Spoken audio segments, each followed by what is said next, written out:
nós iremos passar pela grande tribulação ou não? O que vocês acham?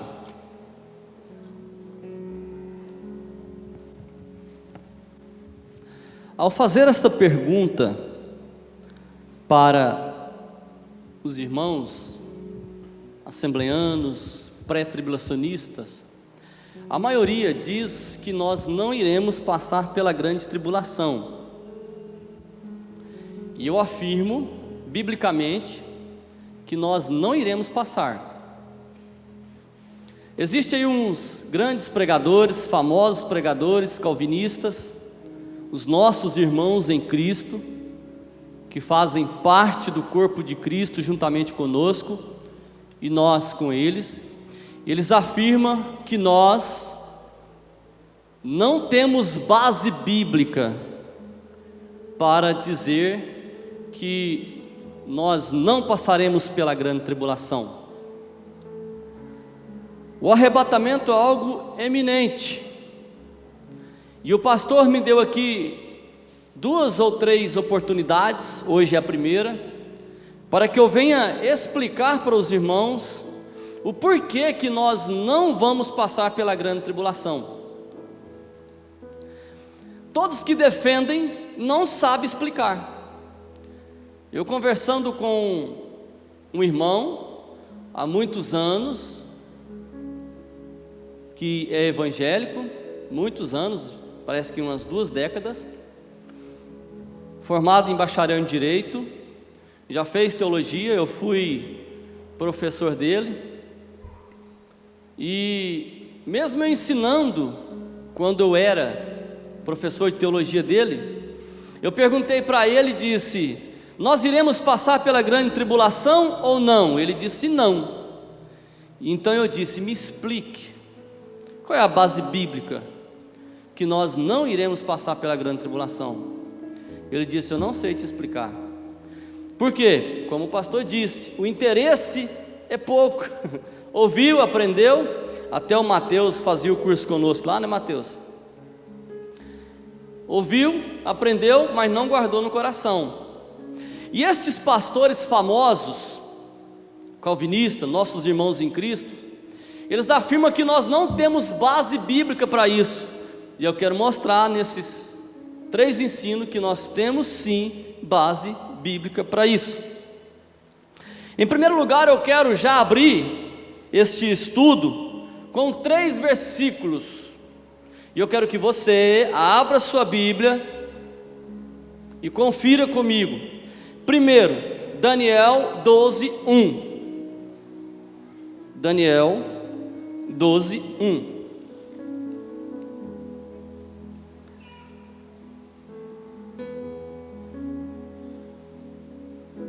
Todos acharam? E naquele tempo se levantará Miguel com o grande príncipe, e se levantará pelos filhos de Jacó, e haverá um tempo de angústia, do qual nunca houve.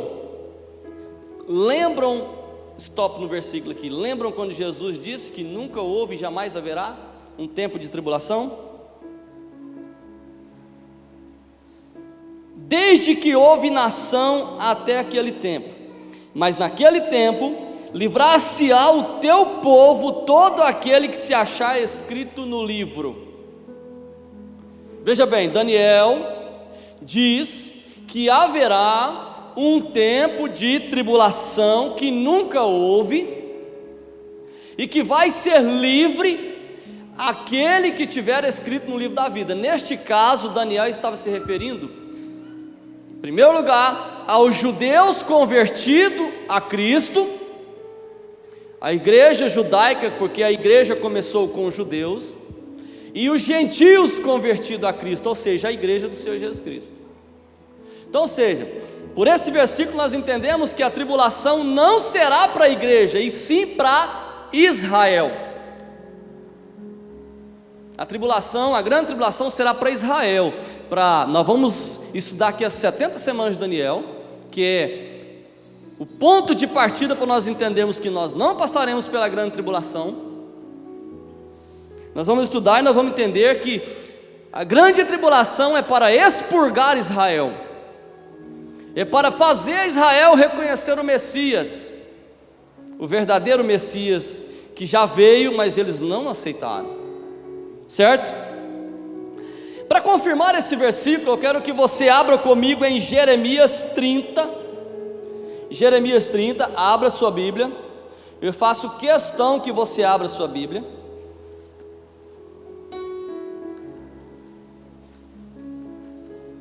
Precisamos voltar ao tempo de abrir a Bíblia, como os bereanos faziam e conferiam a sua Bíblia. Jeremias 30, versículo de número 7.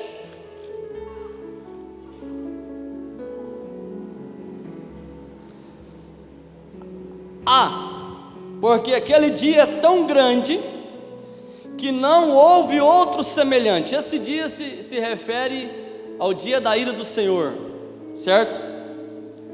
É tempo de angústia para Jacó. É tempo de angústia para Jacó. Quando a Bíblia diz Jacó, se refere ao povo de Israel, certo? Ele, porém, será salvo dela. Nesse contexto, Jacó será salvo lá na guerra do Armagedon, certo? Mas o versículo de Daniel que lemos nos mostra que aqueles que estão escritos no livro não passarão pela grande tribulação, serão livres dela, certo? Um outro texto que quero ler com os irmãos, que já é a leitura inicial, certo? 1 Tessalonicenses capítulo de número 5 e versículo de número 9. 1 Tessalonicenses 5, 9.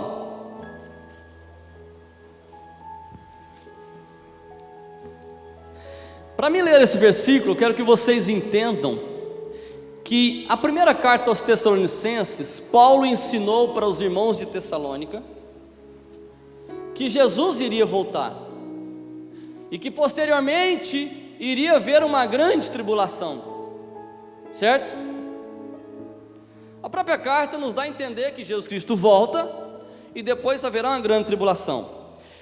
E Paulo diz no versículo 9 do capítulo 5, porque Deus não destinou os seus para a ira, ou seja, não nos destinou para a ira, mas para a aquisição da salvação do nosso Senhor Jesus Cristo, certo? Alguns entendem que essa ira se refere ao inferno, mas o contexto da carta fala sobre o arrebatamento, a vinda de Cristo. E lá na segunda carta, Paulo explica como será essa grande tribulação, que virá um iníquo. Nós vamos ver mais para frente. Então o contexto dessas duas cartas é volta e tribulação e vinda do anticristo, arrebatamento. Então, ou seja, Deus não destinou os seus para a ira. Que sentido faz nós servirmos a Deus, renunciar ao mundo de pecado e depois ter que passar pela ira? Os nossos irmãos calvinistas, eles dizem: olha, se os cristãos passaram pela ira do Império Romano, eles foram jogados para leões, para gladiadores, por que nós não passaremos? Nós somos melhor? Aí eu uso um versículo que eles usam, sobre quando eles dizem de uma vez salvo só para sempre, não esse é o assunto, que eles dizem, quando a gente pergunta para eles, mas Deus é injusto de escolher só uns para salvar e outros para mandar para o inferno. Eles dizem assim: poderá contender o barro com o oleiro? Certo? Eles dizem para nós, poderá contender, então ele escolheu e pronto. Então poderemos usar esse mesmo argumento deles e dizer: nós não passaremos pela grande tribulação. Poderá o vaso contender com o oleiro? Ele quer sim, e pronto. Primeiro, a grande tribulação é para Israel. Segundo, Deus não destinou os seus para a ira. E quero ler aqui um outro versículo em Apocalipse 3.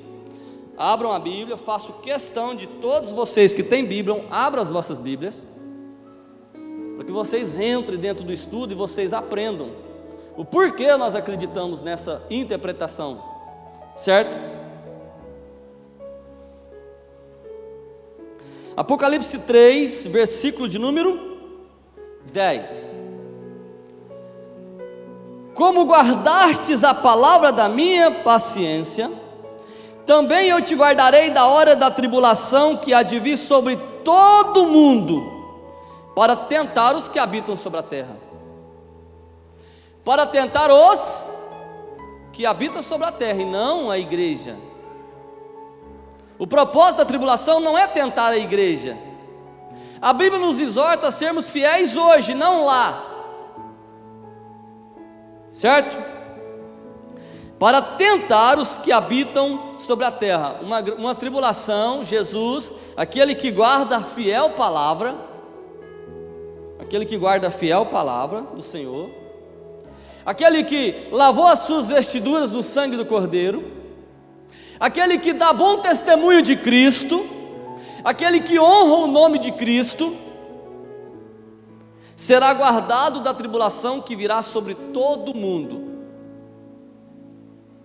Veja bem, aqui Jesus Cristo trata com 7 igrejas, mais 2 representa a igreja do tempo do final, a igreja de Laodiceia e a igreja de Filadélfia. A igreja de Laodiceia, Jesus diz assim o seguinte: olha, porque você é morno, não é quente nem frio, vou vomitar você da minha boca. O que entendemos por morno ou frio? Ou quente? Eu gosto de fazer uma comparação, que quando você pega 1 litro de água quente e 1 litro de água fria e mistura, a água fica morna. Então podemos entender que o crente morno é o cristão que está na igreja e que está no mundo. Esse vai ser vomitado da boca de Jesus. Não pode comer das 2 mesas. O cristão que está na igreja, está servindo a Deus aqui, aparentemente servindo a Deus. O cristão que está como irmão, ou que está trabalhando aqui na ordem do culto, ou até fazendo aí pseudamente a obra e fora, mas que está no mundo, está praticando as coisas do mundo, é o crente morno, que vai ser vomitado da boca de Jesus. O frio, eu entendo que é aquele crente que não tem forças para orar, não tem forças para jejuar, não tem forças para servir a Deus, mas está lutando para isso, certo?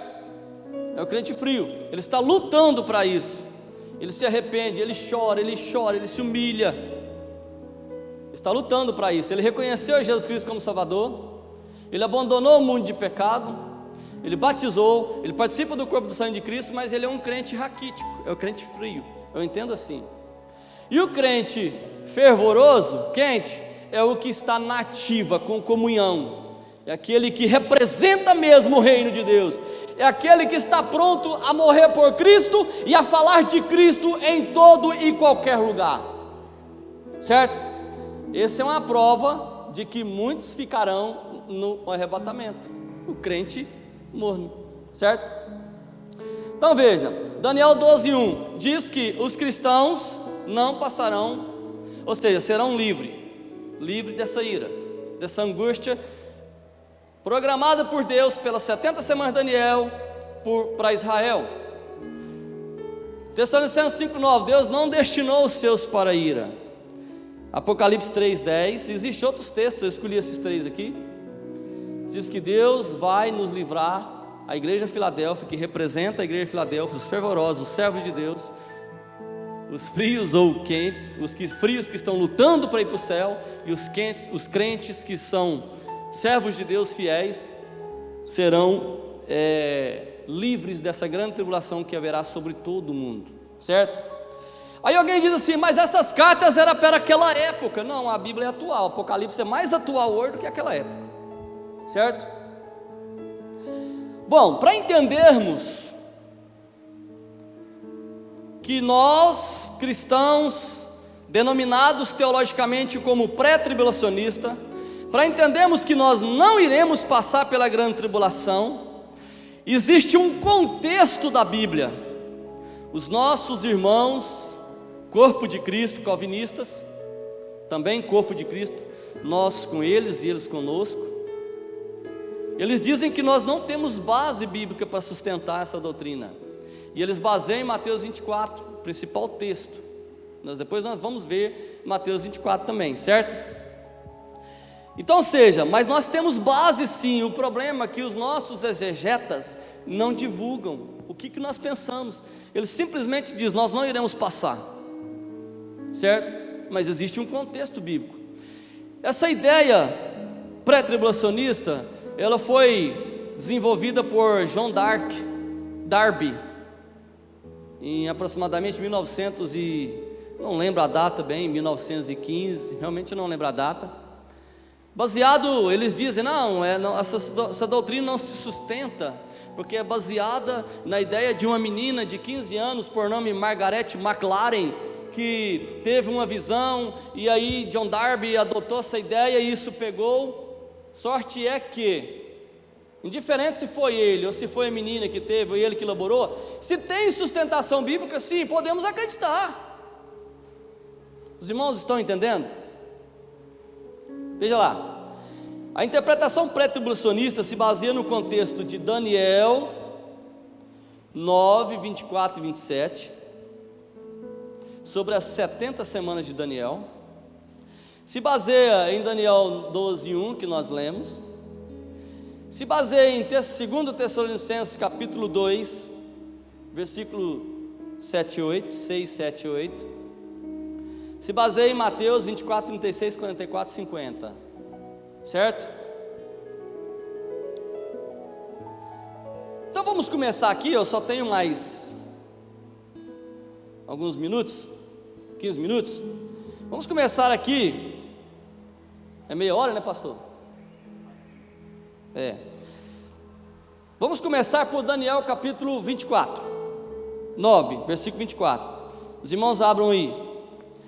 Esta é a principal ideia, interpretação bíblica, que monta o arrebatamento, certo?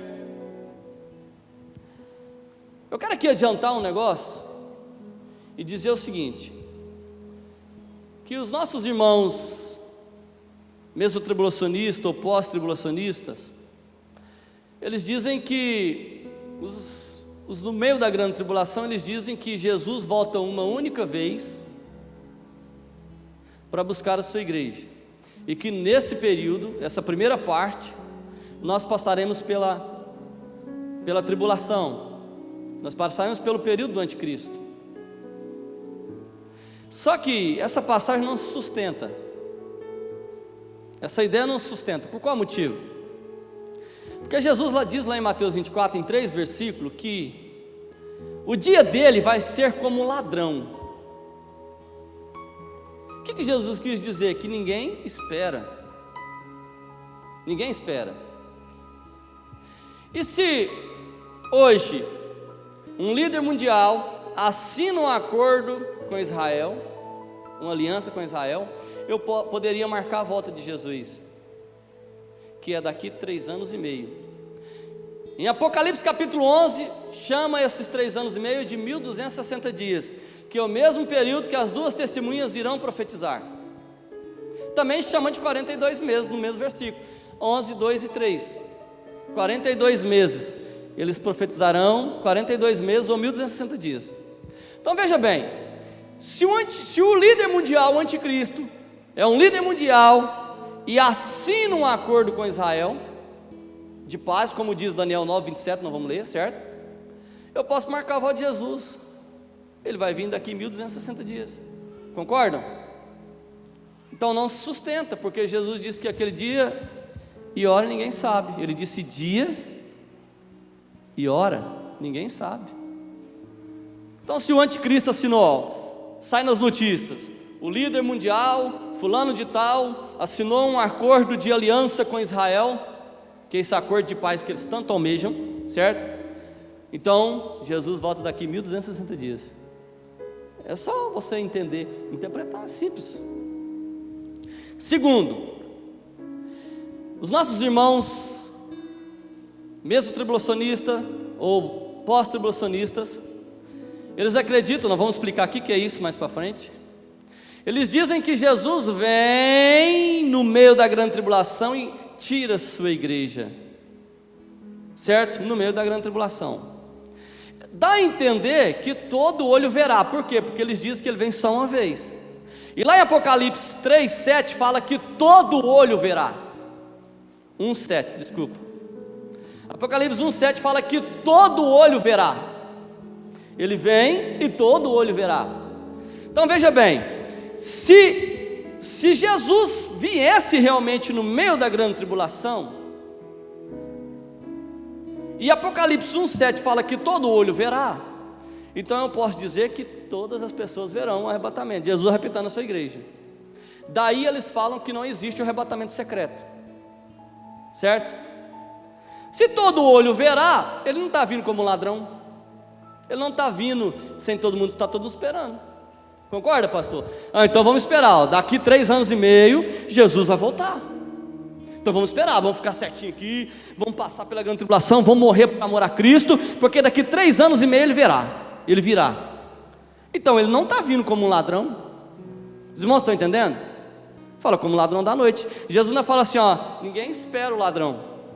Nós não podemos esperar ele. Podemos esperar, sim, em vigilância, não um dia X. Não posso assim, ó, Jesus vem o ano que vem, eu vou esperar. Jesus vem daqui 3 anos, eu vou esperar.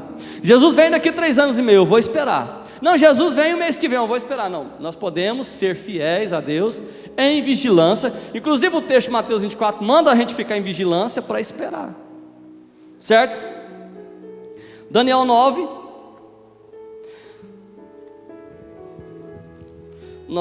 e o versículo de número 24. Veja bem, para mostrar para vocês que as 70 semanas de Daniel é para Israel e não para a igreja, a grande tribulação é para Israel e não para a igreja, eu vou ler o versículo de número 2 e explicar para vocês o contexto de Daniel. Daniel 9:1. No ano 1º de Dário, filho de Assuero, quando derrubou o Império Babilônico, da nação dos Medos, o qual foi constituído rei sobre todos os reinos dos caldeus, no 1º ano do seu reinado, eu, Daniel, entendi pelos livros que o número de anos que falou o Senhor profeta Jeremias, que haviam de acabar as assolações de Jerusalém, era de 70 anos. Veja bem, o Império Babilônico já tinha caído, já existia o Império Medo-Persa, já tinha passado 70 anos, Israel tinha voltado cerca de 49, quase 50 mil pessoas para Judá, mas Israel ainda vivia na pobreza, as tribos não se juntaram novamente, certo? Voltou só os judeus e os levitas, voltaram. Mas aí Daniel falou assim: Senhor, o que está acontecendo? O Senhor não profetizou por Jeremias? Jeremias 25:11, que 70 anos eles iriam ficar. Mas Jeremias também profetizou em Jeremias 29:10 que cumprisse os 70 anos, o Senhor iria trazer eles para a volta. Então você, Daniel estava lendo Jeremias, não é só você que lê Jeremias não, Daniel também já leu. Ele falou assim: não, aqui está 70 anos, o que está acontecendo, Senhor?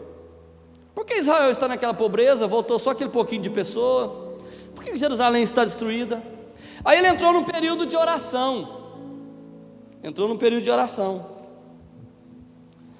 E aí, leiam comigo o versículo de número 21, desculpa. Estão aí, aberto? Estando eu, digo ainda, falando na oração, O anjo Gabriel, que eu tinha visto na minha visão no princípio, veio voando rapidamente e me tocou na hora do sacrifício da tarde, que era um rito da lei, certo? E me instruiu e falou comigo e disse: Daniel, agora vim para fazer-te entender o sentido. É como se o anjo falasse assim: Daniel, você estava perguntando por que Deus não restaurou Israel ainda. Eu vim para, você entrou no período de oração, e eu vim para fazer você entender o sentido. No princípio das tuas súplicas, quando você começou a suplicar por esta resposta, saiu a ordem e eu vim para te declarar, porque és muito amado. Toma, pois, bem o sentido na palavra e entende a visão. Ou seja, o anjo veio revelar para Daniel o sentido, quando é que Deus iria restaurar Israel verdadeiramente. Aí eu vou ler o texto, não dá tempo de explicar, nas duas próximas vezes nós vamos explicar, que diz assim, 70 semanas estão determinadas sobre o teu povo e a tua santa cidade, para extinguir a transgressão, dar fim aos pecados, expiar a iniquidade, trazer a justiça eterna, selar a visão e a profecia, ungir o santo dos santos. Ou seja, Deus estipulou 70 semanas. Estas semanas se refere a semanas de 7 anos. Lá na lei existia o ano sabático. Como que era? 6 anos Israel plantava e os 7 a terra descansava. Era chamado de ano sabático ou semana. Tinha até uma festa lá que chamava Festa das Semanas.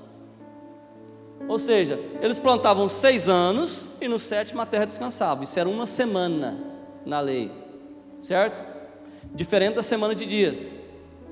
Então Deus estipulou 70 vezes 7 anos.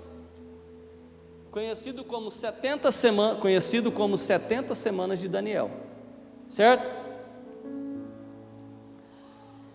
E aí, Deus falou assim: antes que isso aconteça, que eu restaure, é como se Deus falasse assim, antes que eu restaure a nação de Israel, eu preciso fazer algumas coisas, certo? Entre elas, versículo 24 ainda, 70 semanas estão determinadas sobre o teu povo, o povo de Daniel. Quem era o povo de Daniel? Israel. Então, uma prova que a grande tribulação não é para a igreja, e sim para Israel, certo? Para quê? E sobre a tua santa cidade. Que cidade? Jerusalém. Jerusalém tem alguma coisa a ver com os gentios? Não, exceto que o Salvador veio de lá e virá lá e reinará por 1000 anos lá, certo? Para quê? Para extinguir a transgressão. O que é extinguir a transgressão? Veja bem, se você é militar, você tem leis lá no quartel, você tem que cumpri-las, certo? Se você não cumprir, você está transgredindo. Nós temos leis de trânsito, se nós não cumprirmos, nós estamos transgredindo. Então o texto que se refere para Israel parar de transgredir, para colocar fim na transgressão da lei. Que a lei, depois nós podemos dar outro estudo, se o pastor assim permitir, que a lei, ela se personificou em Cristo, certo? Para extinguir a transgressão, dar fim aos pecados. Esse dar fim aos pecados, ele se baseia no sacrifício e no estado eterno. No sacrifício de Jesus Cristo, quando a pessoa aceita Jesus como Salvador, ele é justificado pelo sangue de Jesus, certo? Mas dar fim, exatamente depois do estado eterno de cada cristão. Expiar a iniquidade. O que acontecia em Israel? Ofereciam-se animais para expiar a iniquidade, certo? O que Jesus Cristo fez? Expiou a iniquidade de toda a população da terra que se converter a Ele, que viveram uma nova vida com Ele. Trazer justiça eterna. Essa justiça eterna vem a partir da hora que a pessoa aceita Jesus e permanece para todo sempre, certo? Ungir o santo dos santos. O que é esse ungir o santo dos santos? Já expliquei aqui em outras mensagens que existia o santo dos santos. Supomos que fosse aqui, o sacerdote vinha, oferecia um bode, primeiro um novilho por ele, por sua família, pelos pecados da nação, depois um bode, trazia o sangue do bode, aspergia sobre a tampa do propiciatório, Deus recebia o sangue, perdoava o pecado da nação, o sacerdote voltava, impunha a mão sobre o bode, e os sacerdotes auxiliares levavam o bode para o deserto, e lá o pecado era perdoado. Jesus fez isso na cruz do Calvário, ungir o santo dos santos. Quando Jesus disse, está consumado, o que aconteceu?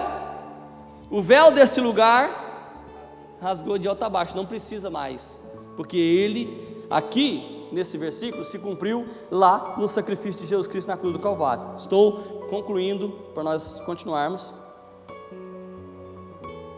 E ungir o santo dos santos, é só isso que eu queria falar. Na próxima vez, eu vou explicar para os irmãos, nós temos regras, somente meia hora, é um estudo de 1h30 ou 2 horas, nós temos que cumprir as regras. Jesus fala que nós temos que obedecer às autoridades, há um decreto para que os cultos não se estendam. Na próxima aula, eu vou explicar para os irmãos, no próximo estudo, quando começou as 70 semanas de Daniel, quando se cumpriu 69, e o porquê nós acreditamos, através dessa profecia, que Jesus Cristo arrebatará a igreja antes da grande tribulação. Na próxima vez nós continuaremos. Obrigado, pastor.